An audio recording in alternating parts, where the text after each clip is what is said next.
On one bright Christmas morning, I woke to the birds singing their chorus. I could smell the scents of fresh plastic drifting from downstairs. It made me feel excited.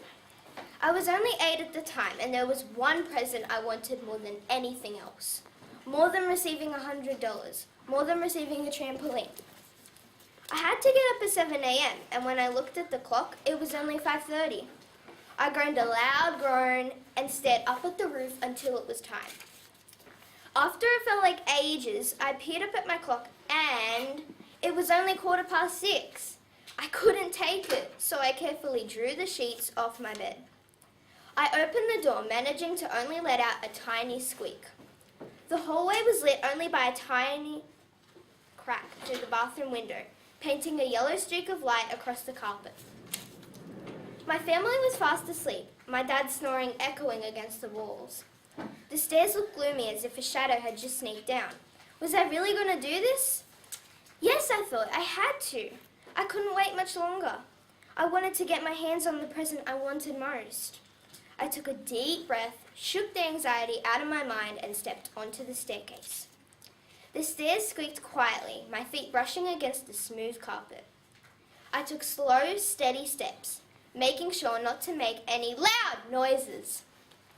I was nearly there. The scents of freshly made plastic and wrapped presents drifted up my nose.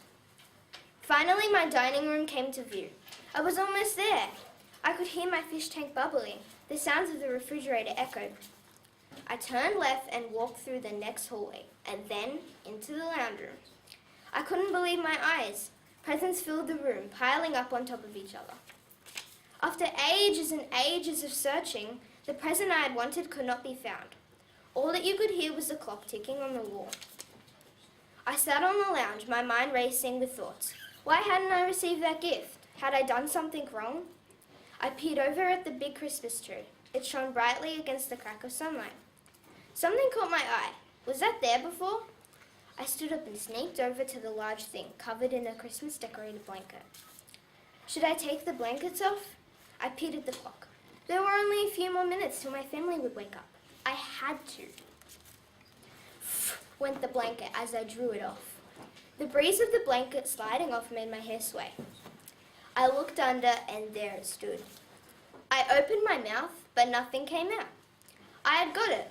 My heart felt warm with excitement.